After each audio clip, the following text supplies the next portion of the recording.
The Summer Games Minute, brought to you by Mass Mutual. For most professional athletes, versatility means they can play a few different positions in a single sport. For Babe Dietrichson-Zaharias, versatility means dominance across the entire spectrum of sport. In the 1932 Summer Games in Los Angeles, Zaharias won gold in the 80-meter hurdles and the javelin throw, plus she got a silver in the high jump.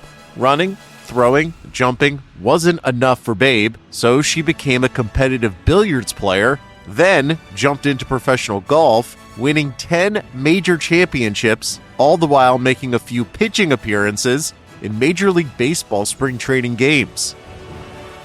MassMutual understands the nuances in how women want and need to manage their finances. With quality product solutions and guidance, a MassMutual financial professional can help you plan for both short-term and long-term money goals. Learn more and get started at massmutual.com.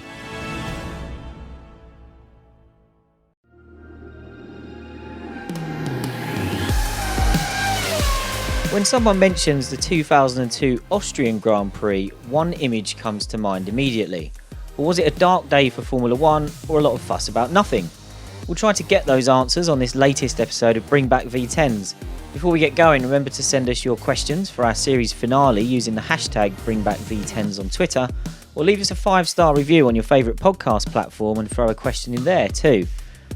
Weirdly, we've had so many questions, but weirdly we're getting a lot of hypothetical questions this time. So what if this person had gone here, or what if this had happened? And that's going to be a lot of fun to answer, even if we might not be able to offer much substance. But keep the questions coming. We're really enjoying how many we've got already. Joining me today, though, to talk Austria 2002, two people making their first appearance of the series, Mark Hughes and Matt Beer. So guys, welcome back. And Mark, we'll start by throwing the opening question to you, which is quite simply, when you think back to Austria 2002, what's the first thing that comes to mind? And I imagine it's quite obvious. Yeah, it's the non-race. It's the Ferrari non-race where the two Ferrari drivers were arguing about who was going to win the race. Yeah, like I say, dark days for F1, I think, in neutral fans' eyes. What about you, Matt? Is there anything else you can pick out of this race? No, but it's for me, it's the way I learnt about this event, because I was at Pembrey that day covering a BARC meeting for Motorsport News and Autosport. I was at very much the other end of my career, and I found out about this Ferrari swap by a very sullen Welshman coming into the commentary box where I was watching from, one of the officials of the meeting, and just looking at me and the commentator and saying, Schumacher won the Grand Prix, but Barrichello led till, and then he just did a kind of mimed gesture of a finish line and two Ferraris swapping places, and then just that was his whole contribution. Walked away looking crestfallen, probably summing up the views of most Formula One fans that day. Yeah, well, that's what we're going to get into as we go through discussing this race. Now, we always like to start these episodes off by looking at what else was in the news around the time, but in the early summer of 2002, there's barely anything else going on, which is perhaps indicative of what a straightforward season we were already having by that point. Michael Schumacher had won 4 of the first 5 races. He'd finished third behind a Williams 1-2 in Malaysia, a race won by his brother Ralph. But Michael already leads the championship with 44 points, ahead of Juan Pablo Montoya on 23 and Ralph on 20 as we get to Austria. The Ferrari F2002 is utterly dominant, and the previous race at Barcelona, the next closest car was 9/10 of a second adrift in qualifying, and in the race, the fastest lap by a non-Ferrari was 1.3 seconds slower than Schumacher. Almost sounds familiar if we're looking at 2020. One of the few talking points going into Austria, though, is that F1 has become too boring. Schumacher's won back-to-back titles by this point with Ferrari, prevailing in a close fight against Mika Häkkinen in 2000, and in a not-so-close fight in 2001 as McLaren's challenge weakened. And already by Austria, it looks like 2002 is going to be even easier. Max Mosley and Bernie Ecclestone, F1's famous dastardly duo, try to defend F1 at this point. Max says, all sport is boring from time to time. That's the difference between sport and a circus or the theatre. The season is still very young, and it would be wrong to assume that the rest of the year will necessarily develop the same way. And Bernie adds, people like to see a superstar and then see who is going to beat him. The conversation is all about who is going to beat Michael, and that's the interest. Can someone beat him? There is always someone out there ready to beat the star. Mark, you've covered various eras now of dominance in F1. Is it possible to argue that F1 wasn't boring in 2002?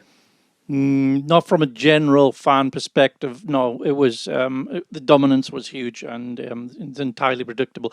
I mean, there was a little bit of intrigue sometimes about how they were going to get to that result, because sometimes the Michelin tyres, which Williams and McLaren were on, had an advantage over the Bridgestones on the Ferrari, but never enough to overcome the inherent car advantage of the Ferrari.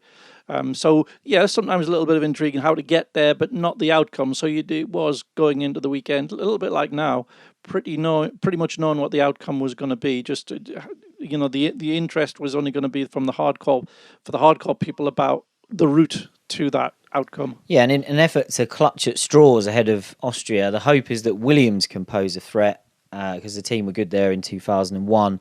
And the hope is that the BMW engines can stretch their legs on the A1 rings straights.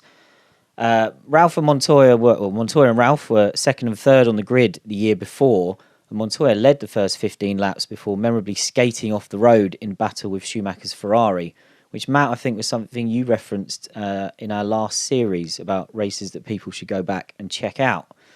Montoya draws on that 2001 pace and Williams' performance in Malaysia, which also has some long straights, heavy braking, and a similar surface to Sepang. As a reason for confidence, BMW's Gerhard Berger says the aim is to get close enough to put pressure on Ferrari. So even that suggests there's not huge confidence Williams can actually get ahead. And Michael Schumacher is dismissive of any suggestion that Austria will reverse the trend of the season. He says, "I don't know any reason why our good run should come to an end. The F2002 is such a fantastic car that we ought to have the best possible chance." And ominously for the weekend, it turns out, he adds, "We are more aware than some others that the race for the World Championship is far from being decided yet, and we're bound to suffer setbacks." Matt, was there any real reason to believe that Williams could be in the fight in Austria, or is this just wishful thinking from people hoping that there was going to be some sort of storyline other than Ferrari dominance? Well, I think a lot of being a motorsport fan and journalist is a lot of hope and wishful thinking that something massively interesting is going to happen when all evidence in front of you suggests it might not. Personally speaking, as a kind of F1 fan at that point, I never gave up hope that the monster-sized BMW engine and Montoya's spirit and creativity would somehow find a way every single weekend. But if you look at it logically as well, though, Montoya went on to take 5 pole positions in a row after this race. And, that car was quick in a certain way that wasn't necessarily a race-winning way. And the fact a lot of it was done on a power advantage did give him the chance to try some very spirited drives. And like you say, in Austria the year before, holding off Schumacher for a little while against all the odds, then just getting too leery with how he was trying to do it. So, you always thought something might happen. It would be related to Montoya and related to the BMW horsepower somehow. You never really thought it was going to end up in him defeating Schumacher, but it wasn't a completely forlorn hope. And there isn't really much else to talk about in the build-up to the race. Those of you that listened to our Paul Ricard 1990 episode last week will probably remember that it took us about 45 minutes to get to the race weekend because there was so much going on. But we're already in the race weekend now. Let's get to the action. In qualifying, Barrichello takes pole and Ralph gets onto the front row with using soft Michelins on the Williams. So that splits the Ferraris. Montoya is fourth, hoping to make better use of his harder tyres in the race. Interestingly, Ferrari fuel their cars light, going for what is effectively a less optimum two-stop strategy in a bid to get Michael ahead of Ralph off the line and then scamper into the distance, basically uninterfered with, so the BMW engine can't keep Williams in the hunt. And that works. So after just 20 laps, Ralph is 31 seconds behind the Ferraris. It's game over. Montoya said after the race that Ferrari has raised their game with the engine, so that's why BMW's advantage wasn't as big anymore. For those of you playing, that will get its own episode. Bingo, you can have a point here, as in the future we will look in great depth at the breakdown of the Williams-BMW relationship. We'll take a quick detour onto that subject here. In an excellent book that we've cited before, it's all about Williams and the team's history by Maurice Hamilton. Patrick Head says Williams should have won the championship in 2001 and 2002. He says that reliability let them down, but he added, in truth, the car wasn't good enough. Montoya is also quoted in that book, and he's not massively complimentary of BMW. He says, BMW always seemed to think they were superior and had better engines. They did a really good job, but they were overconfident about what they were doing, and they gave the impression that what they were doing was more important than what Williams were doing. Now, Mark, earlier this year on the race website, you wrote a whole piece actually about the breakdown of Williams and BMW. And in that, you said 2002 was supposed to be the year of a title challenge, the third year of the partnership. Was this absolute beating they took from Ferrari in 2002 actually the beginning of the end with BMW and Williams? Yes, it was. BMW quite naively expected to just follow a logical progression. We saw that line of thinking again later on when they had their own team in 2008, because there were 2008 was when they scheduled to win their first race, and they did win their first race. The obvious conclusion is that 2009 would win the title, and I think they ended up scoring about 8 points or something like that in 2009. So yeah, it was that straight line thinking was very much in evidence then as well. In fairness, they had done a fantastic engine, and it was still, although its advantage wasn't as big in 2002 as it had been the year before in terms of raw horsepower, it was still the best engine. It was still the most powerful engine. But thinking that just because they'd signed with Williams, and Williams was the team that when they'd last had a works factory engine were dominant, they would therefore be dominant again. But that's to ignore what everybody else was up to, of course, and Ferrari had made enormous strides in that time, and so they just weren't, as an all-round combination, which is all you can measure it, because that's all the timing beam's interested in. As an all-round combination, it was nowhere near Ferrari. So yeah, there were Williams was revealed to have fallen behind at times in that sort of 5-year interval that there'd been since they were last winning world titles. Well, let's look at Ferrari's other great rival that was also dropping the ball at this stage, which is McLaren, who are having a terrible season by their recent standards. They're a distant third in the Constructors' Championship, and David Coulthard's 6th place in this race is only the team's 14th point of the season, leaving it 36 behind Williams. And Coulthard says of the car, there's no particular problem with it just doesn't have enough performance. Kimi Raikkonen's engine blows up after just 5 laps, which was also a common theme for Mercedes during this era. Now, we mentioned in our MP418 episode in Series 1 that Adrian Newey put the disappointing 2002 car, which of course this is in its original form, not the D-spec form that almost won Raikkonen the 2003 championship. Newey put that down to McLaren's matrix management structure, as this was the first car produced since Ron Dennis ordered the restructuring after he felt Newey had held him to ransom by trying to leave in 2001. We've talked about that in the past, but this time we'll look at the Mercedes element. 1 year before this, Coulthard won the Austrian Grand Prix, and you may have seen images of him not spraying the champagne on the podium, and that was out of respect for the death of Paul Morgan, one of the co-founders of Ilmor. And Newey believes that the loss of Morgan put too much weight on the shoulders of Ilmor's technical guru, Mario Ilian, which affected the quality of the Mercedes engines around this time. Newey said in his book, not only was it a tragic accident that robbed us of a great person and engineer, but it also left Ilmor compromised. Paul had been the company's managing director, and his death left Mario, the technical director, responsible for running the shop floor and overseeing managerial and procedural matters, all of which left him completely overstretched. The engines suffered as a result, with our performance slipping below Ferraris and BMWs. Worse still, reliability became even more of an issue. And Mark, McLaren's cars weren't perfect during this era, but how much of a role do you think the Mercedes engine problems caused in their downturn at the start of the 21st century?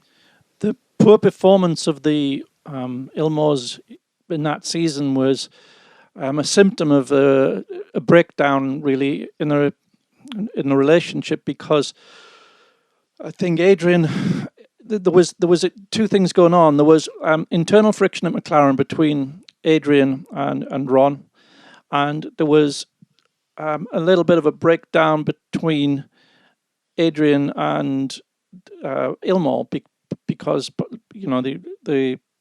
his touch point had gone, and as he said in the book, Mario was left carrying the baby. What it meant was that Adrian was putting very heavy demands upon Ilmor in terms of a very aggressive packaging, and he wanted a very, very low crankshaft, and quite big engineering challenges. And all these were, Ilmor was trying to meet them at the same time as trying to reorganize.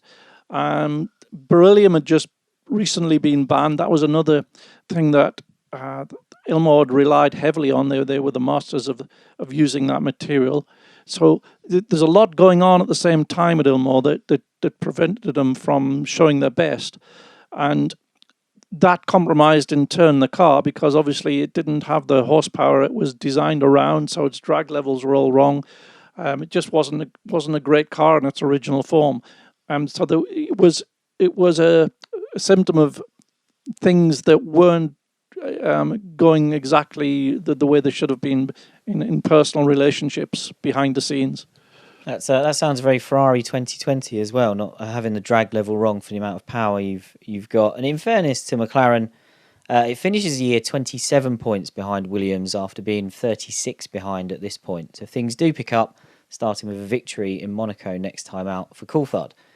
The most dramatic moment of this race is a horrific-looking crash involving Nick Heidfeld and Takuma Sato. It comes shortly after a restart from a safety car period, and Heidfeld loses control under braking for what was then called Turn 2, we now know it's Turn 3, which he suspects was because of cold brakes. The Sauber spins backwards across the inside of the tight corner, narrowly missing Montoya's Williams and spearing into the side of Sato's Jordan. There are big concerns when Sato can't get out of the cockpit, but it turns out that's because he's stuck rather than injured. Now, for what feels like about the 47th time in this series, we've got a storyline that's relevant to our own Gary Anderson. So we'll quickly hear a bit of insight about the crash and the damage to the car as well from Gary, and then we'll come back and talk about it. Heidfeld went off onto the right-hand side on the grass, heading up to the corner, and Sato just turned in and got T-boned. It put a big hole inside the chassis, right at his legs. And we obviously thought that, it was worse than it was. From memory, I think the impact was something like 40G. It was a pretty high impact. And to punch a hole the size it did in the side of the chassis, right at the dash, right at his knees, was obviously a big impact. There was bits and pieces, debris of suspension that punched into the car, so he just couldn't, get out. It wasn't that he was damaged in the car, it was just that he was stuck in the car with bits and pieces sticking into it. Very, very lucky. I mean, a huge impact. 40G is not fun. So it was a huge impact, and it's great testimony to see that he's around and racing still. 43 years old, I think it is, winning Indy. From my point of view, you can't take those things and make them your full feature, because at that point in time, I was pretty adamant the safety car was going to come out, and I was busy with Fizzy getting him into the pits for his pit stop. We were running, Fizzy was running something like 14th or 12th or something like that. Came in and pitted, and he ended up 5th from memory. And he drove a competitive 5th. I think he had David Coulthard behind him in McLaren. So, just that switch from running in the mid pack of 14 to running in 5th, he just upped his game. And it's really incredible to see that. But as I say, during that crash, my focus was fully on the guy getting the best result out of the other guy that was there. Taka was a bit upset because we got him in early, and as he said, if we hadn't pitted him early, he wouldn't have been in that position. He wouldn't have got T-boned and all that sort of stuff. But it's hindsight again, isn't it? It's just what happens. You do the right things at the right time. But it was a very big impact, and the MotoGP episode showed that it still can happen. It's just one of those sort of situations. Now, it may seem like we have a Gary Anderson clip in every episode, but I think for a while now, until we need Gary for another Jordan episode we've got later in the series, I think that'll be the last we hear from him. Montoya was a lucky boy here. If you watch the crash back, it's very close. And he said Heidfeld's car flashed past him so quickly he couldn't tell which way it was facing. Sato says afterwards that he was briefly scared for his legs because he could see a hole in the monocoque, but he quite quickly realised all parts of his body had feeling and were intact. And on the Monday after the race, he declares he'll be fit for Monaco. Matt, I'm sure you've watched this one back since, so I'm not calling on an 18-year-old memory here, but what did you make of that accident? Obviously, a terrifying one. One of those as well that makes you think accidents that look like the car's broken often actually aren't. It's just what vehicle dynamics does in a certain set of circumstances, like very cold brakes. I think that was after a restart, potentially, wasn't it? Yeah, just such a bizarre high-speed snap. Became topical again this year with a MotoGP accident that had quite a few similarities, and led to a lot of criticism of that corner as well. And actually, I can't remember if anyone was up in arms about the corner at the time, but it is quite an unusual layout and trajectory where you've got a long, flat-out run, kind of aiming the cars at the cars moving slower on the exit in a way that I can't think of many other examples of in circuit design that are quite like that for having this sort of potential. But yeah, completely freak, terrifying one. Another one of those cliches of showing the strength of the modern F1 car. I think my main feeling at the time was just kind of dismay for Sato, because he was someone I was really excited about coming into F1 after everything he'd done in Formula 3. Had high hopes for a Japanese driver being brilliant, and his season was pretty appalling up to that point, and then got kind of violently worse in Austria. Mark wrote a feature recently on the race about Sato's time in F1 following his Indy 500 win, which is massively worth a read. It kind of goes into why Sato's good days in F1 happened and why his bad days did as well, and all the unfulfilled potential. But yeah, my kind of thought trajectory there was, wow, crikey, glad he's not dead. That's a shame for Sato. Yeah, you mentioned being at a club race that weekend. I was at a kart race, and I remember in the days before social media, word was reaching the kart paddock we were in, with all kinds of horror stories about Sato's condition, and I was, so pleased to hear that none of them were true. Now, as Gary mentioned in his little clip, there was better news for Jordan this day, because Giancarlo Fisichella scored the team's first points of the season, which left Honda rival BAR as the only team without any points so far in 2002. This was the second year of Jordan having works Honda engines as well as BAR, but Eddie Jordan knew the game would soon be up. It was BAR that brought Honda back into F1 in 2000, which we talked about a few weeks ago in our Honda 1999 episode. While Honda seemed happy to supply engines to Jordan while building a closer partnership with BAR, Eddie Jordan believes that BAR's owner, British American Tobacco, put Honda under a lot of pressure to remove the Jordan thorn from BAR's side. There was a disagreement between Honda and Jordan over the structure of their contract in 2002, with Jordan claiming it was 3 years plus an option for another 2, and Honda claiming it was 2 years with an option for another 3. 2002 was the second year of the deal, and Jordan was desperate to hang on to Honda engines, but he couldn't make it happen. In the end, he got what he describes as a very generous settlement, where Honda paid $22 million to get out of the contract at the end of the year, on the condition that money had to be put towards future engine contracts. Jordan wrote in his book, "They treated me impeccably. It was a huge figure and I should have been grateful. However, we wanted to win races, and there was no doubt in my mind that the way forward should have been with Honda." Mark, the 2002 Jordan wasn't a great car, but they did finish above BAR in the championship that year. Did the team deserve a better shot with Honda to keep that relationship going? Maybe because I think at the time Jordan was seen as just a sort of stopgap. He was going to be a customer, and then it sort of got a semi-work status. And the big Honda plan was to take an increasing share in BAR and make that a proper full works outfit. And I feel that Honda felt they could control that, and they felt that they wanted to be in full control of the full program, whereas they were only ever going to be seen as a partner at best with Eddie, especially the profile that EJ had at that time. And they had been through a tough time. They'd been starved of investment for the previous year, and it seemed unfeasible that it was only back in '99 that Frentzen was mounting that title challenge, because they'd fallen an awful long way in that time. They were still, as they still are even to an extent in the Racing Point guys, a small team that subcontracted everything. And I think Honda, as a very engineering-led company, really couldn't see that was the way forward. They wanted to have the big investment and the big resource, and they thought that they should have control over that, and they didn't see EJ's team fitting into that. They just didn't have that belief, I don't think. And you said it seemed to be a misunderstanding over the contract. Given the two cultures involved, I can quite easily believe that as well.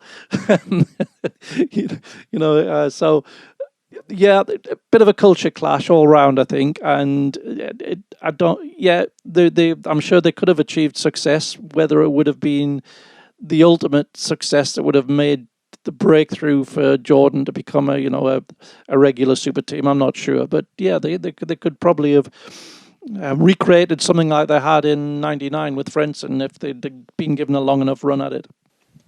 Yeah, I have to say, when I hear two conflicting stories about interpretation of a contract, I do tend to lean towards the fact that EJ might have been chancing his arm on more favourable terms for himself. Yeah, and you can imagine the Japanese being very, very correct and being quite bemused by all these different interpretations being put on and just throwing up their hands and just paying for the problem to go away. You can quite easily imagine that. Yep, story checks out. Let's move on to what we're really here for then, the closing stages of the 2002 Austrian Grand Prix. The Ferraris made their unorthodox second stops with just 10 laps to go, but they were more than 40 seconds clear of the Williamses by that point, so a 1-2 was guaranteed. In the closing stages, we see Jean Todt and Ross Brawn on TV passing notes to each other, and Todt, if you watch this footage back, looks like a man incredibly aware of the TV camera that's peering up at them on the pit wall. Matt, we'll come to the timeline of how this all played out in a moment, but as we reach the closing stages of the race, do you think there was an air of inevitability that Ferrari would make the swap? Yeah, I think given the culture around Ferrari and particularly Schumacher at that point, and Schumacher right through his kind of championship level career, he'd always been someone who operated in this very strict number one system, which he was enforcing through sheer pace, but also by the time he got to Ferrari, it was very much contractual as well. So it seemed, it definitely felt like a matter of when rather than if. And the only reason it started to feel like an if was because they were taking so long about it. Okay, so we all know what happened and how this played out, but let's take ourselves back to that very moment with the live commentary from Ben Edwards and John Watson, who were the team for the F1 Digital Plus service in 2002. Are Ferrari just playing with us, saying, OK, let Michael close up, but we're going to let you in anyway? Or are they saying, no, Rubens, you have to move out of the way. It'll all come down to the last corner. Barrichello let Michael through there last year. Is he going to be allowed to stay in front on this occasion?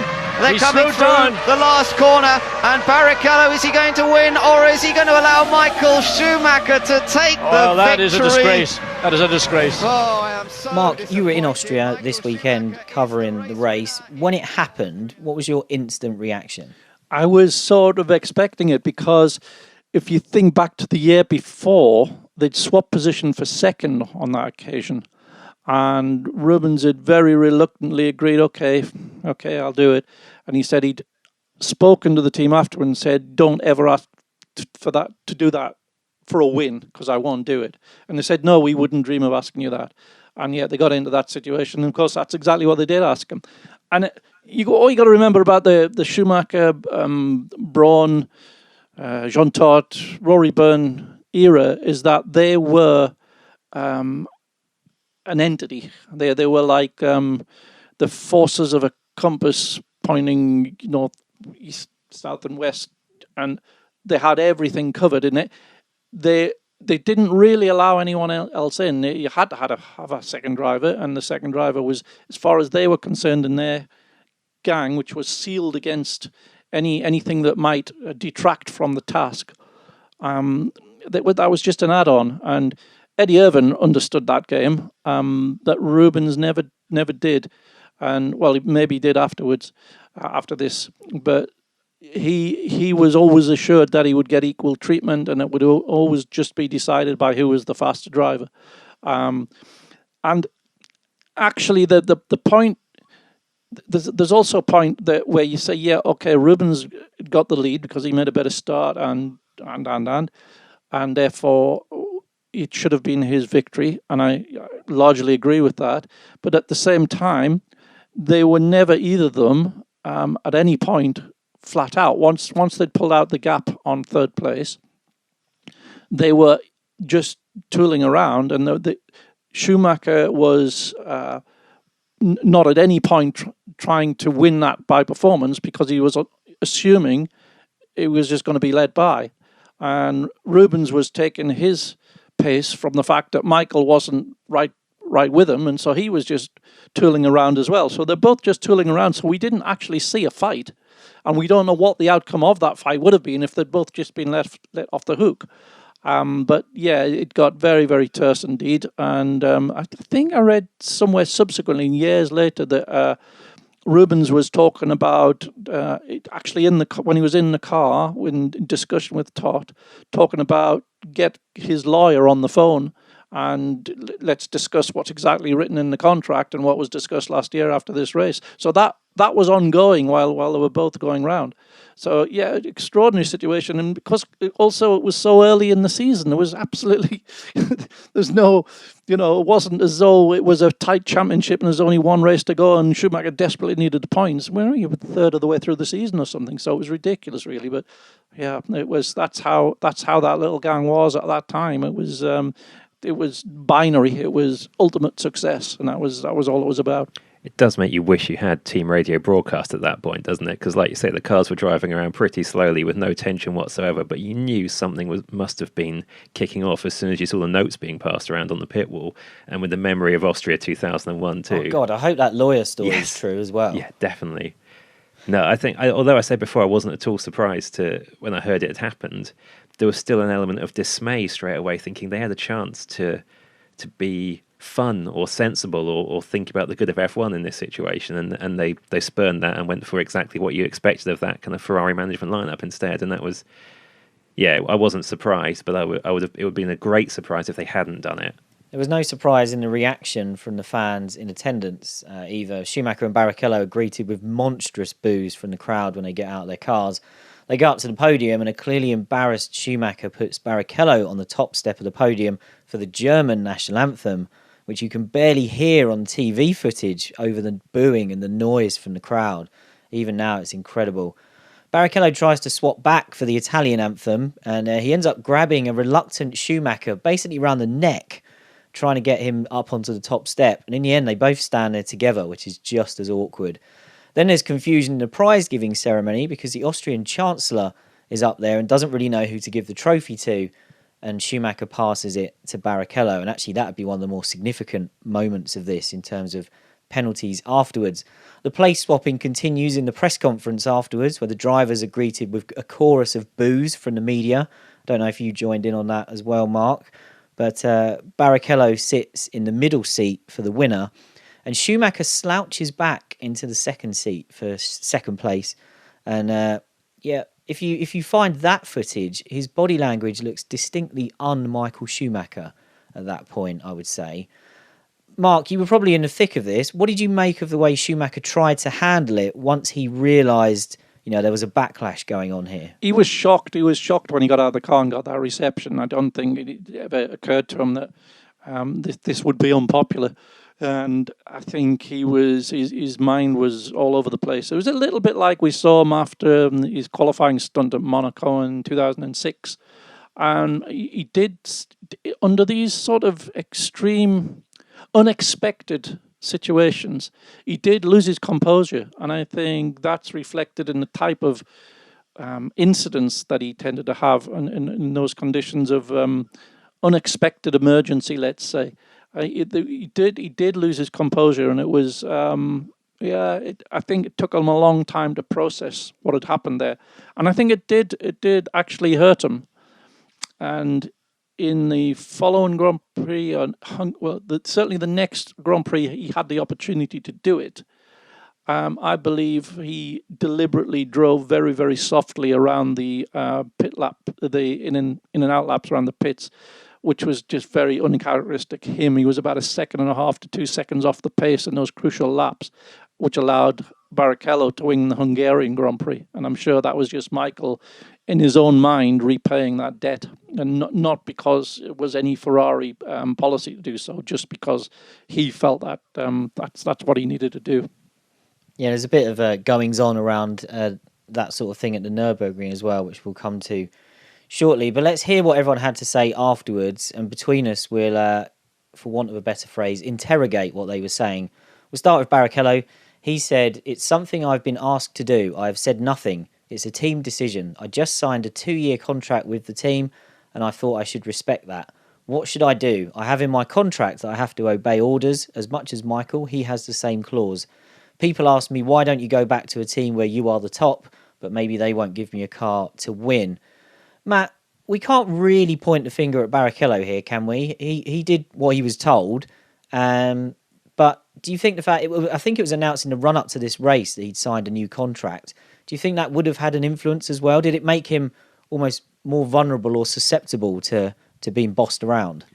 Well, if Ferrari had said, no, we're dropping you for 2003 before this race, I can't see him having slowed down particularly at any point. I think you've got to remember as well, he was certainly more politically naive than his predecessor in that team, Eddie Irvine. Barrichello was only just over 2 years into his time in any kind of top team at that point as well, so that probably played into it. He's still, he hadn't achieved the success he wanted in his career. He was, hoping Ferrari would be his route to that eventually, but surely after Schumacher retired. But I think that Eddie Irvine comparison is a really interesting one because they were teammates at Jordan. They had really contrasting characters at that point and a fair bit of needle between them as well. And they went into their Ferrari stints as Schumacher's understudy with such opposite approaches. Irvine was very much knowing the game and very happy to play that game and make a lot of money from it and get a bit of success when it was thrown to him. Barrichello was right from the start of Ferrari trying to give the impression that he could take on Schumacher and kind of raising fans' hopes for that as well. And occasionally looking capable of doing it, probably more often than Irvine did. But no, I think how obedient he was on this occasion showed the real story there and kind of took the wind out of his sails, maybe for the rest of his career, potentially.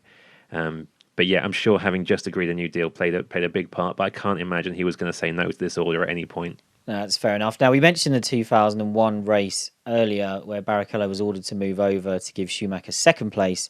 And that's the race where there's the famous footage of Jean Todt giving the radio call of Rubens, let Michael pass for the championship. And Barrichello did take that one badly in public. Todt was getting more and more frantic on the radio.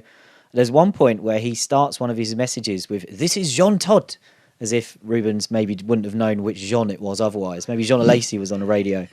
But Barrichello deliberately waited until the last corner that time to make a point, and he wasn't quite so measured afterwards. He was stomping around in Parc Fermé. Todt calls him over to try to talk to him, and they have a very awkward, brief engagement with each other, and then Rubens wanders off. Later, he says he didn't agree with the decision and needed to sit down with the team and talk about it. And that's where there was also the talk of him not being allowed, or they can't ask him to move over for a win. And at the time, the suggestion was that he could be asked to move aside in the first half of the season as long as it wasn't for a win. But looking at 2001 briefly, Mark, was that one actually more understandable? Because Schumacher was in a championship fight with David Coulthard at that point. Coulthard was winning the race. And if Barrichello didn't get out of the way, DC would have only been 2 points behind Michael then. Yes, absolutely. And that's what I was saying earlier on. It was way, way too early in the season in 2002. And they were miles clear anyway. So there was never any danger of him not winning that championship. So 2001, yes, it was a much closer contest. Yeah, and as you mentioned earlier, Todt did promise Rubens after that race, we'll never ask you to give up a win. So that promise lasted about 12 months. Moving on to Schumacher, he said it's very obvious that he takes no joy from the win. He said it was a team decision. He admits that in 2001, I was sort of involved because I felt the championship was much more tight than it was this year. He says he was asked about the prospect of Barrichello moving over before the 2002 race, and he said he didn't think it would happen. He's very grateful to Barrichello, but he says he's not pleased about it and he doesn't think anybody is.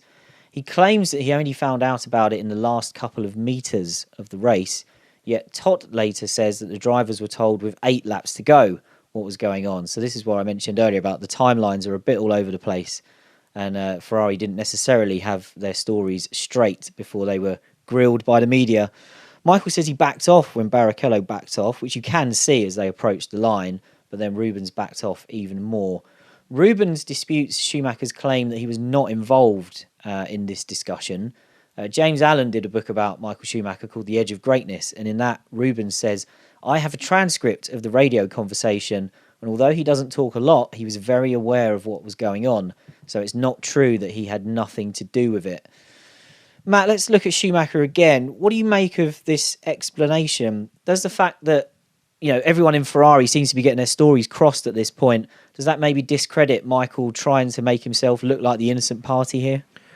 Schumacher's record for how he handled any dodgy situation he was involved in was just abysmal, wasn't it? Like any interview about the title deciding collisions or the Monaco 2006 qualifying thing, it's just like, oh, for goodness sake, you just feel so disappointed because it's this incredible driver. And yeah, he lets himself down on track sometimes. A lot of the greats do. That's fair enough. But at least when Senna tried to kind of brave out a crisis by being absolutely flat out belligerent about it, he did it with a bit of conviction, whereas Schumacher's sort of shuffling a bit in his explanations, but still trying to stay absolutely true to his take on reality in them. As you can probably tell, by this point, I wasn't a Schumacher fan in my early 20s. Too much of this sort of thing and his handling of it had put me off, really. So, I think the truth was somewhat different to how Schumacher was portraying, not necessarily his involvement in it. It's not like I think he was demanding Barrichello move aside for him, but he was certainly being disingenuous to kind of clash with the rest of Ferrari on the timeline of when he knew about it and how involved he was.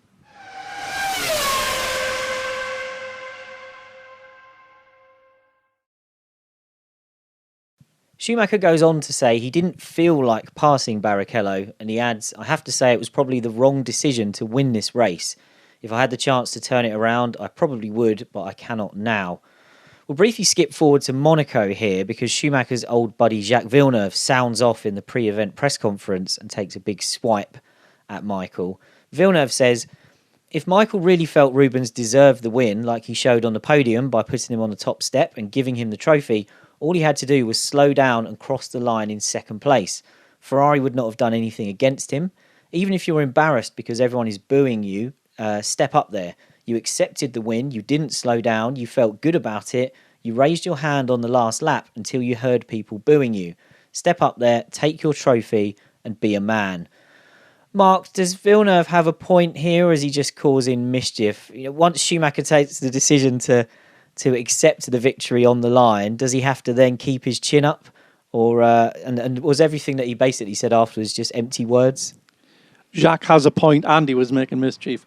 I absolutely agree with Jacques, but he delights to this day. Well, maybe not now, but throughout Michael's active career, Jacques would delight in any opportunity he had of belittling him. He just didn't. They were very different, weren't they? And that went all the way back, even to before Estoril '97. So they were just very different characters that rubbed each other up the wrong way. And Jacques delighted in taking any opportunity he could to belittle him. But I think he's absolutely right. I think Michael was ambivalent about how are you going to take the victory, or are you not going to take the victory? If you are going to take the victory, why be making as though you were the innocent party afterwards? You absolutely weren't. So you got to be in one camp or the other, and he was trying to straddle both, and you can't. That's a more valid way of expressing it. Let's get back to Austria. Todt says after the race that he's not surprised by the reaction, but he says, I prefer this kind of race to not being first and second. There are even more people to face with no result. Some people are not happy, but we have the result and we feel it's the right thing for the team. He goes on to point out that Ferrari lost the 97, 98 and 99 championships at the last race, and he says, I want to try to avoid that. He also says maybe if that hadn't happened, we would not react like this. He gets asked why Ferrari made it so obvious, and he says, and in fairness, I agree with this one, he says it's better to be able to show what we decided in front of everyone rather than asking Barrichello to simulate being overtaken during the race, which we could have easily organised. Mark, again, you were probably in the thick of this. Were you surprised at how unflustered Todt was after what we'd seen from the drivers? No, this was very much standard John Todt. Very, very task-driven, always prepared to justify his actions. We'd seen that from even more outrageous than this in rallying when there were all sorts of shenanigans going on. so that he was overseeing, and he was always very unapologetic. So it didn't surprise me. He's very composed, knows what his target is, and when he talks about better this than having to go back and face he's talking about explaining to Montezemolo why they haven't won a championship yet again. So he's highly driven to succeed. They're on a run, and he wants to just maximize it and squeeze it for everything it's worth. So yeah, it didn't surprise me at all. I felt more comfortable taking a reading from Jean than from Michael. I felt that you would probably get in this sort of situation a more accurate reading from Jean. Let's move on to Ross Brawn next, because Ross gets mobbed in the pit lane when it happens by the TV crews, and he's clearly not impressed with the line of questioning. He says quite bluntly, Rubens won the race today, but in the interest of Ferrari and the Drivers' Championship, we've made the decision. We were telling Michael not to push, we were telling Rubens not to push, we were watching everything. So you can't call that a race. And that comes back to the point we mentioned earlier. Later on, when he talks properly to the media, he follows Tott's line on Ferrari losing championships in the past. He says that he can understand other people making judgments that the championship is already won, but Ferrari don't make those judgments. He particularly points to 1999 when Schumacher broke his leg, saying anything can happen in a championship. And he adds, we don't get conceited enough to say that we don't need to follow our policies today. We told the drivers we didn't want them racing. That's the nature of F1. So, Matt, just like Todd, Brawn was in fighting mood here. But when he's saying things like, you can't call that a race and that's the nature of F1, is it any wonder this was taken so badly by fans at the time? No, not at all. It's showing complete contempt for the fans. And it's, I can't remember exactly when Max Mosley came out with his line about seeing F1 as a chess match rather than a sport in reference to strategies and not overtaking. But around this era, there was quite a feeling, very different to now, really, in terms of the people in control of F1, whether that was championship bosses or the top teams, just being so blinkered and not seeing that they had some responsibility as well to entertain as well as just being pure sport. Maybe kind of pre-social media with TV deals in place, most of them having big sponsors still. It was corporate enough they didn't have to care about the kind of entertainment and theatre side, but this is one of the ultimate examples of how out of touch that attitude was and how prevalent it was at the top at the time. And to be fair to Brawn, in his book Total Competition, he describes Austria 2002 as one of the examples of times when I wish I made different decisions. He goes on to say, in our defence, and it's not a strong defence, but in the early period of Ferrari, we were so desperate and paranoid for success that the far-reaching consequences of those sort of decisions were not reflected on that much. But he said he learned during that time that you run the risk of alienating the second driver, and he had to explain to Schumacher, he said, I can suppress the other guy, I can give you every decision you like, but then you'll have a problem because there'll be a guy in the team who is disillusioned. So, Mark, this comes back to a point that we did raise earlier. And do you think that perhaps Schumacher and the Ferrari structure that you described earlier, did they ever show many examples of being that concerned about if their number two driver was disillusioned? No, not during this period. I think they were... in Michael's last year, they were very helpful with bringing Felipe Massa on. But at that time, Massa was their future. Yeah, it was not a sympathetic environment for the other driver, and that's all that Schumacher's partners were up until the recruitment of Massa to replace Rubens. They were just the other driver. Whereas I think Massa came along on slightly different terms because he'd come up through the Ferrari program and was seen as the guy that would be there for in the long term. So I think he was given probably a more sympathetic treatment, and he was very much a project of the Tots. The Tots had helped fund his junior career, and so slightly different circumstances. And Michael was already on his way out by then. So, but in that period, the sort of 97 to 2005. No, it was Michael's team, and the other guy was just there because he needed to be there. Yeah, you're obliged to run two cars. Ferrari's rivals don't miss a chance to pile in, of course. Patrick Head calls it very cynical, bordering on fraudulent. saying that Ferrari doesn't need to do that sort of thing when they're so dominant. Ron Dennis of McLaren says he's surprised so many people are surprised. It says Ferrari they're entitled to do what they want, but they have to stand by the consequences. Gerhard Berger of BMW says it's a terrible decision that does damage to the sport. Flavio Briatore at Renault says motorsport is bigger than Ferrari. Why are we in this business if Ferrari do this to manipulate the result?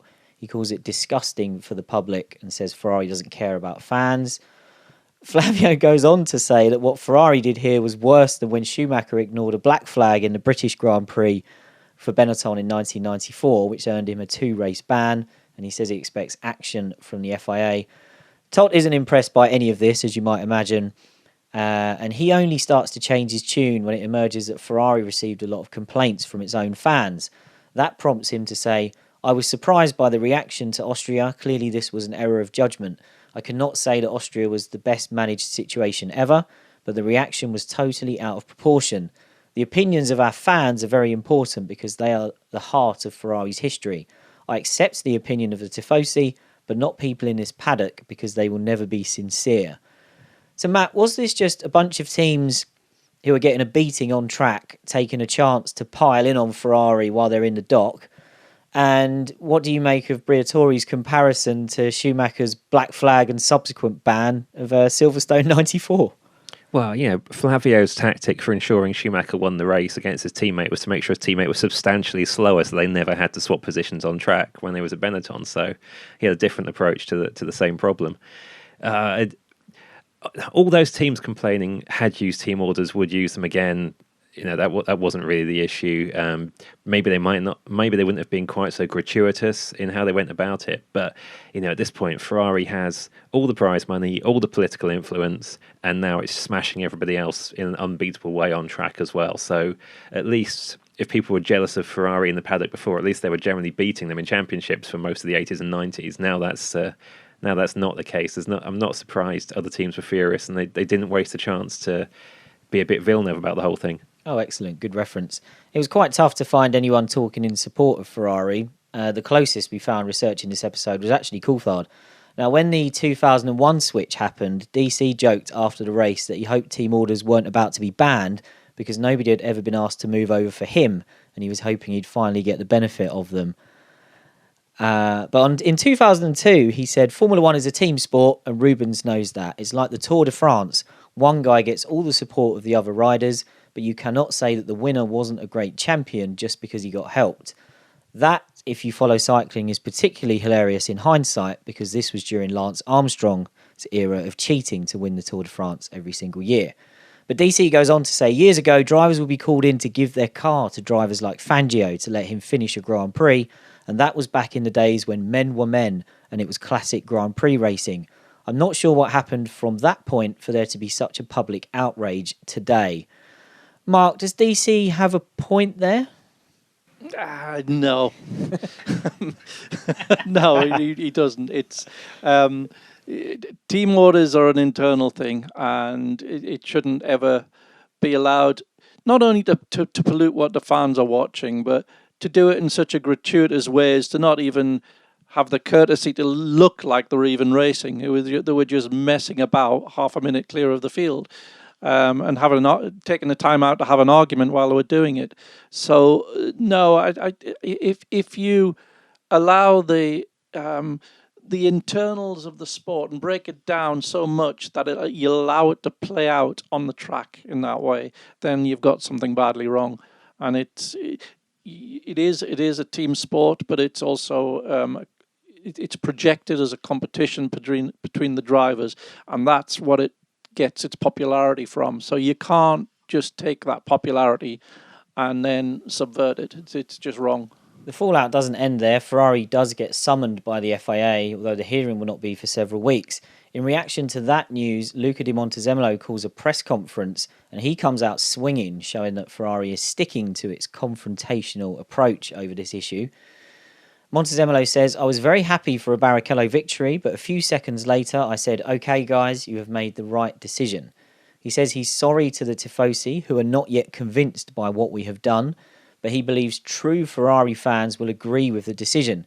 He references the 3 world titles lost at the final race and even points to 2000 when Schumacher lost a 24-point lead over Mika Hakkinen over the summer months, and he says he would not accept losing another championship by the 4 points that changed hands in Austria. He says that he's not scared of the FIA because he believes they can only investigate the disruption to the podium, and he says the rival teams commenting are the last people who are able to judge Ferrari.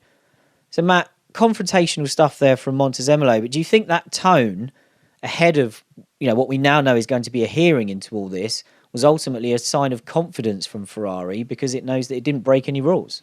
I think it's a sign of the general confidence with which Ferrari and Di Montezemolo always acted as well. I can't imagine them, even if they knew they'd broken any rules, changing tone from that, really.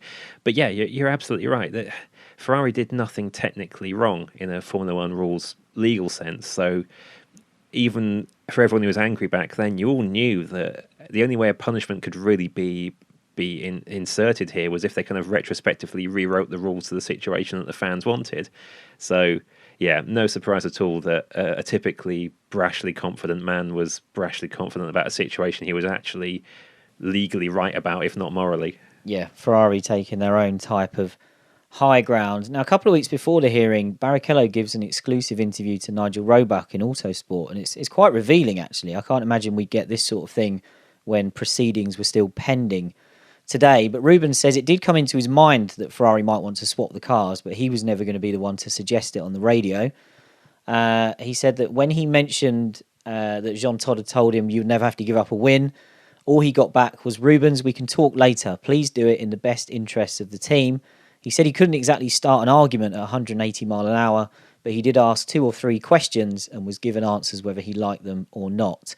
No mention of the lawyer, but like I say, I really hope that is true. The final race before the hearing is the European Grand Prix at the Nürburgring, and this time Barrichello is allowed to lead home the 1-2. And apparently Ross Brawn came on the radio in the closing stages of that race, and he said, "Rubens, can you do me a favour?" Pause for dramatic effect. "Can you win the race?" Which was an amusing piece of self-awareness from Ferrari. Todt, Schumacher and Brawn all say there was no need to make the switch this time, as going into this race, Schumacher was 43 points clear of Ralph in the championship, having won the Canadian Grand Prix, which both Williams retired from. Brawn admits at the time that Ferrari has learned from the experience in Austria and our judgments will be different in the future. And he says that from now on, the team orders might be in Barrichello's favour to help him get second in the championship. Mark, do you think what happened over the summer of 2002, as you alluded to earlier, was that a sign that Ferrari had learned from Austria? Or was this just Ferrari being very careful as they were, I think at this point, days away from the hearing? Yeah, I think both. I think they'd had time to reflect in the days after the outrage. And I think, yes, they were also very aware that they didn't want any, penalty being dreamt up or anything that might compromise that championship challenge and the 1-2 that they were gunning for. So yeah, it was just they were in their bubble. They were just in their bubble, and that public reaction brought them out of it. And it changed the regulations for a while, which the no team orders regulation that came in as a result of this wasn't a happy regulation either, because how do you define exactly what a team order is? So there were team instructions and drivers driving very carefully around in and out laps when it was very obvious what they were doing. So it made a regulation that really there shouldn't have been a regulation for, but it forced the FIA into doing it in reaction to what had been, just a travesty, really. Yeah, I think we'll call it the Fernando is faster than you regulation.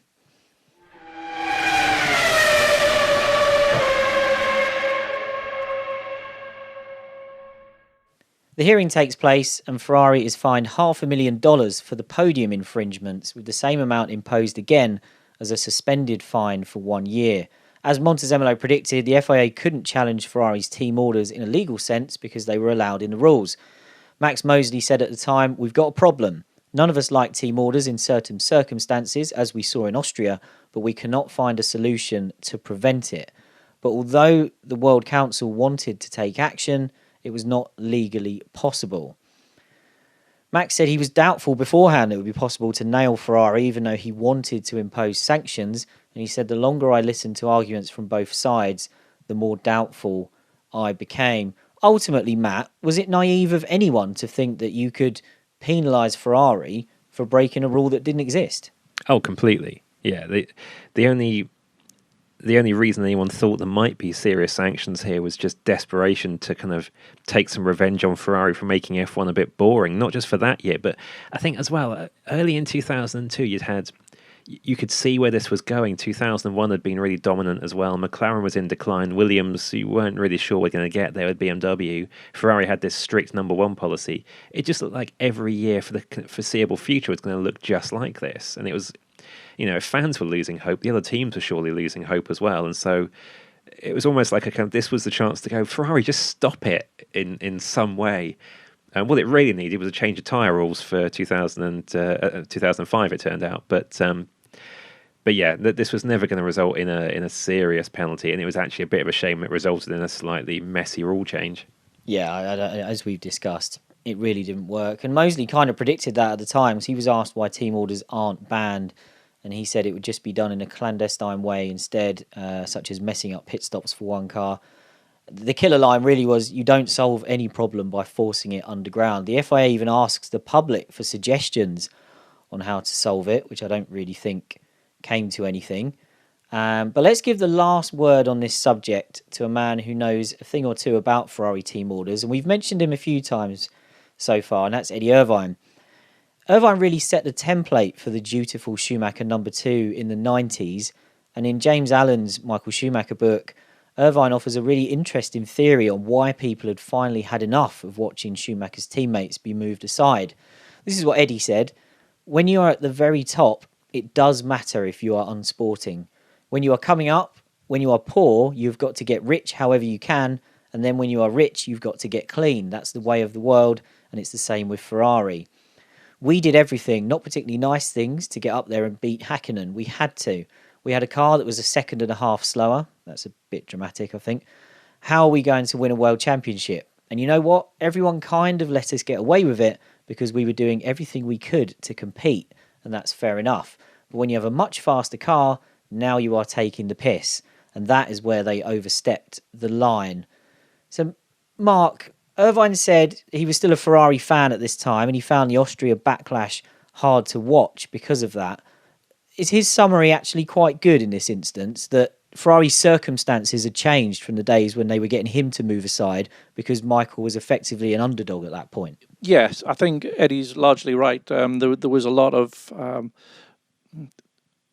goodwill behind Ferrari because they'd been through so long in the doldrums that there was an excitement, even if it was not an Italian bunch that were in charge. It was slightly different, but there was still it was the coming back of Ferrari, and I think there was some goodwill there. But once they had achieved that in 2000, really they wouldn't be allowed any leeway. They couldn't act in a cynical way, and they were just cynical that day in Austria. I think as well there'd been this air of this gang will do anything to win, kind of following the Schumacher-Braun package around from the Benetton days really as well. And as much as it was romantic to see Ferrari win again in 2000, it wasn't the kind of romantic, slightly shambolic, run by a friendly Italian guy Ferrari of the team's kind of more endearing and less successful days. This was a championship winning machine that was willing to bend things to make sure it won those championships. And as much as you had to admire Schumacher's greatest drives, that at this point there wasn't a lot of. I don't feel like there was a great deal of fondness for this era and for Ferrari at this point. It's looked back on very, very romantically, but having lived through it as both a fan and a journalist, it was pretty clinical, and I'm not surprised even one of its ex-drivers thought Ferrari was taking the piss here. We'll leave Austria 2002 there. I think we've summed it up quite well. Not one of F1's better days and not one of Ferrari's better days, but we hope you all enjoyed us revisiting it and interrogating the arguments that were put forward at the time and maybe picking some holes in a few of them. So make sure you let us know what you made of this saga using the hashtag Bring Back V10s on Twitter. Keep sending us your questions about F1 from 1989 to 2005 for our series finale. And if you feel so inclined, leave us a review on whichever podcast platform you use. Next week, you're in for a treat because we've got an absolute bumper episode. In name only, it's about the 1993 Portuguese Grand Prix, but in reality, that's just the central point we're using to look back on an absolutely crazy couple of weeks in the F1 news cycle. There are so many stories going on around F1 at this time that, I'll be honest, right now, we're not going to spend that much time talking about the race. I'm certain it's going to be our longest ever episode, so make sure when that appears in your feed, you set aside a little more time than usual to have a listen. I promise you won't be disappointed.